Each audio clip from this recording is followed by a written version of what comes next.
Audio Jungle.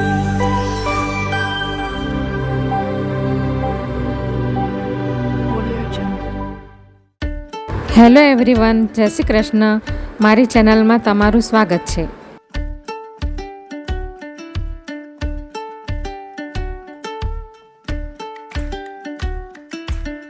Channel પર નવા હોવ તો જરૂરથી ચેનલ સબસ્ક્રાઈબ કરજો, જેથી મારા દરેક વિડીયોનું નોટિફિકેશન તમારા સુધી પહોંચશે. તો આજે હું દશેરા સ્પેશિયલ અને ગુજરાતીઓનું ખાસ ફરસાણ એવું ફાફડાની રેસીપી શેર કરવાની છું. તો એના માટે મેં આ એક બાઉલ જેટલું મેં બેસન લઈ લીધું છે, એટલે કે ચણાનો ઝીણો લોટ લઈ લીધો છે. તો એને પહેલાં મેં ચાળી નાખ્યો છે અને એની ક્વોન્ટિટી 150 ગ્રામ જેટલી હશે. હવે એની અંદર નાખવા માટે આ સ્વાદ અનુસાર મીઠું લીધું છે અને આ સોડા બાય કાર્પ છે, એટલે કે ખાવાનો સોડા છે, અને આ હિંગ છે અડધી ચમચી. તો એ બધું આપણે એની અંદર નાખી દઈશું. હવે આ અડધી ચમચી અજમો લીધો છે, એને આપણે આવી રીતે હાથથી મસળીને નાખી દઈશું.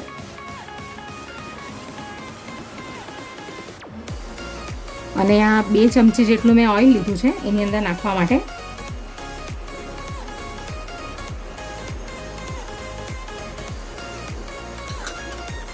હવે આપણે બધું મિક્સ કરી લઈશું. આ ફાફડા ખાસ કરીને દશેરામાં ખાવામાં આવે છે જલેબીની સાથે.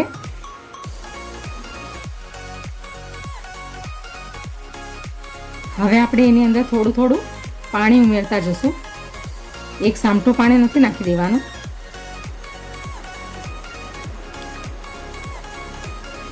અને એનો એકદમ મીડિયમ ડો તૈયાર કરી લેશું.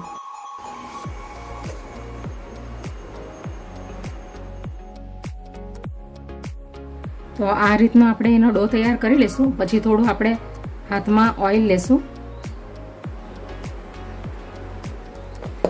તો આ રીતનો આપણે ફાફડાનો લોટ તૈયાર કરી લેવાનો. અને આ લોટને એકદમ નરમ નથી બનાવવાનો, આ રીતનો બનાવવાનો છે. આપણે આવી રીતે તોડીએ ને તો આવી રીતે ખેંચાવો જોઈએ. આવી રીતે ખેંચાય ને તો સમજી જવાનું કે ડો તૈયાર થઈ ગયો છે. તો આપણા ફાફડા સરસ બનશે. તો હવે આપણો ડો તૈયાર થઈ ગયો છે ફાફડાનો. એને એકદમ નરમ નથી બનાવવાનો.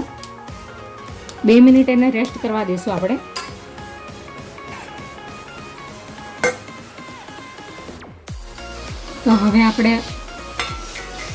તો હવે ફાફડાનો ડો તૈયાર થઈ ગયો છે આ રીતનો.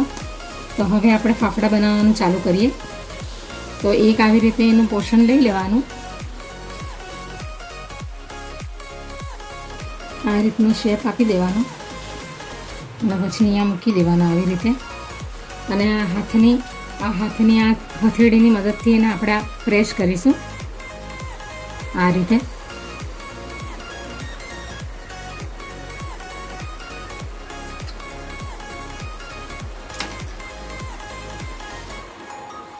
હવે આપણું તેલ ગરમ થઈ ગયું છે ફાફડાને ફ્રાય કરવા માટે. તો આપણે એની અંદર આ ફાફડાને નાખી દઈશું. મીડિયમ ફ્લેમ રાખવાનું છે.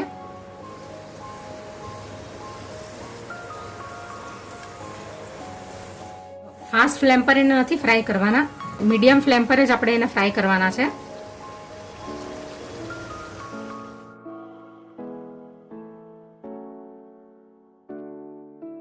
હવે આપણે એને બીજી સાઈડે પણ પલટાવી દઈશું.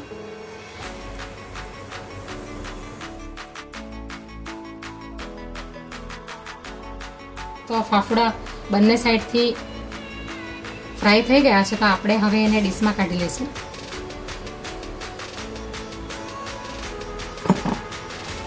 તો આ રીતે આપણે બધા ફાફડાને તૈયાર કરી લઈશું.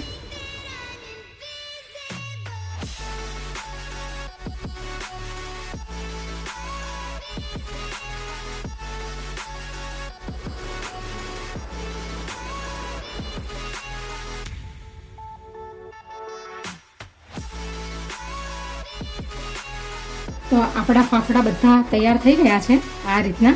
તો હવે આપણે એને પ્લેટમાં સર્વ કરી લઈએ. પણ તે પહેલાં આપણે એનો ફાફડાની ઉપર નાખવાનો મસાલો તૈયાર કરી લઈશું. તો એના માટે મેં આ અડધી ચમચી જેટલો સંચળ પાવડર લીધો છે, એટલે કે બ્લેક સોલ્ટ, અને અડધી ચમચી કાળા મરીનો પાવડર લીધો છે.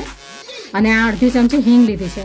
તો આપણે આ ફાફડાની ઉપર નાખવા માટે આ મસાલો બધો તૈયાર કરી લઈશું, મિક્સ કરી લઈશું. એને ફાફડાની ઉપર નાખીને ખાવાથી સરસ એનો ટેસ્ટ આવશે.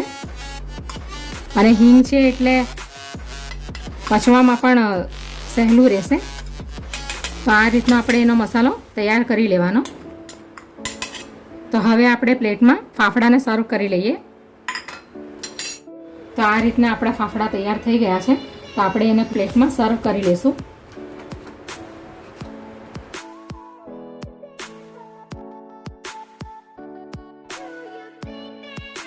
તૈયાર છે આપણા ફાફડા અને ફાફડાની સાથે ખવાતી ચટણી, જે કઢી આવે છે ને બેસનની, એ તમે આ ફાફડાને સંભારાની સાથે પણ ખાઈ શકો, જે કાચા પપૈયામાંથી બનાવવામાં આવે છે. અને મરચાં પણ એડ કરી શકો તમે એની અંદર.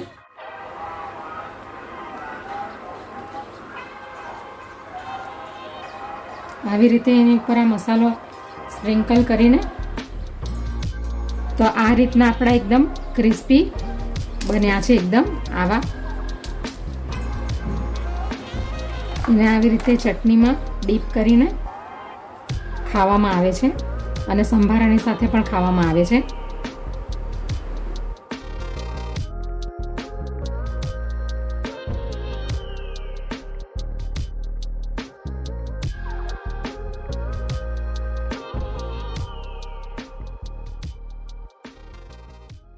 Audio Jungle.